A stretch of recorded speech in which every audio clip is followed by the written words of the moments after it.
Assalamualaikum warahmatullahi wabarakatuh, sahabat Islam semuanya.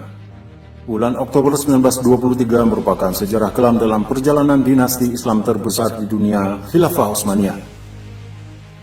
Pada tahun tersebut, Kemal Atatürk memaksa Sultan Hamid II menyerahkan kekuasaannya dan membubarkan khilafah serta mengumumkan berdirinya negara Turki modern yang sekuler. Syekh Abdul Qadir As-Sufi dalam The Return of Caliphate 1996 menjelaskan bahwa keruntuhan Daulah Utsmani bukan karena kekalahan militer, tapi karena tipu muslihat kapitalisme.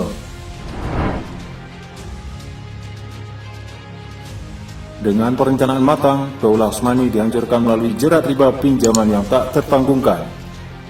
Strategi kaum kapitalis dilakukan melalui dua mata pisau, pelaksanaan proyek-proyek nasional dan penyediaan kredit oleh perbankan. Saat ini kita mengenalnya dengan istilah utang negara.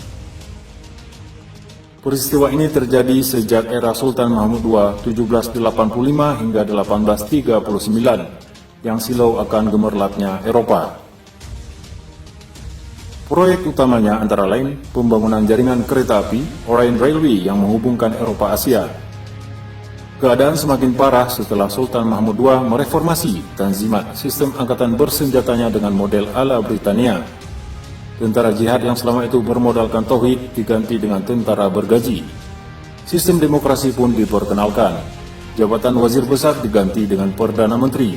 Zakat dan jizyah dihapuskan, sementara pajak diberlakukan. Dengan menerapkan sistem ini dalam pemerintahan, anggaran negara pun membengkak, sehingga daulah terjerat hutang yang sangat parah, di mana setiap jatuh tempo, pusat pemerintahan di Istanbul tak mampu membayarnya, sehingga terpaksa mengambil pinjaman lagi untuk membuat proyek baru atau sekedar untuk menutupi kredit-kredit lama yang menunggak. Namun pinjaman baru ini tentu tidak dengan cuma-cuma, tapi dengan syarat-syarat tertentu, bunga yang sangat tinggi hingga 60%. Dan setelah dinyatakan bangkrut, Utsmani disyaratkan harus meliberalisasi politik dan ekonominya. Pada tahun 1875, Sultan saat itu Abdul Aziz dipaksa memoratorium utangnya kepada perbankan sebesar 200 juta pound sterling. Setahun kemudian, titik menentukan itu pun tiba.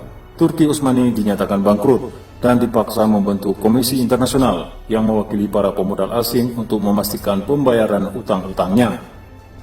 Pada tahun 1908, menjelang jatuhnya Sultan Abdul Hamid II karena manuver kekuatan nasionalis liberal Young Turks, sebuah lembaga sejenis bernama Administration of Ottoman Public Debt kembali dibentuk. Dalam 16 tahun terakhir sampai kudeta oleh Kemal Atatürk pada tahun 1924, Daulah Utsmani dipimpin oleh sultan-sultan boneka. Jaringan para bankir dari Prancis, Inggris, Austria, Jerman, dan Swiss, dari keluarga-keluarga Rothschild, Kassel, Barings ada di balik semua ini. Rongrongan oleh perbankan bukan cuma dilakukan di Istanbul, tapi juga di salah satu provinsi utamanya, yaitu Mesir.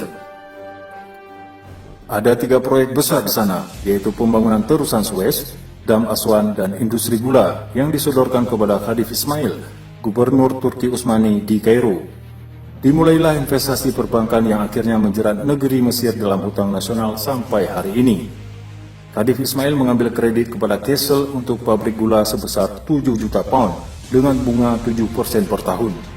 Pada tahun 1873, sindikasi di Kosim memberikan kredit kepadanya sebesar 32 juta pound dengan bunga sama 7%. Karena jerat utang yang makin menyulitkan, Khadif Ismail dipaksa melakukan swastanisasi, menjual saham terusan Suez kepada pemerintah Inggris sebesar 4 juta pound sterling, sambil menambah kredit lagi sebesar 8 juta pound sterling dari Anglo-Egyptian Bank. Pemerintahan Mesir diambang bangkrut. Jangankan untuk menopang dana buat Turki Utsmani, untuk diri sendiri saja Mesir sudah tak mampu mandiri. Hal ini menjadi semakin parah karena Mufti Mesir, Muhammad Abduh, mengeluarkan fatwa bahwa bunga bank bukanlah riba. Fatwa ini mengakibatkan masuknya bank-bank yang bermain di level mikro ke Mesir, bank rakyat dan bank perkreditan rakyat.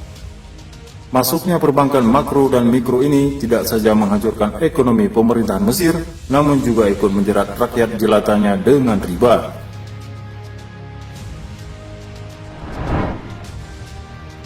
Dengan kata lain, sejak awal, reformasi atau tanzimat itu dirancang dengan satu tujuan akhir, membubarkan Daulah Utsmani dan menggantikannya dengan negara demokrasi alias negara fiskal.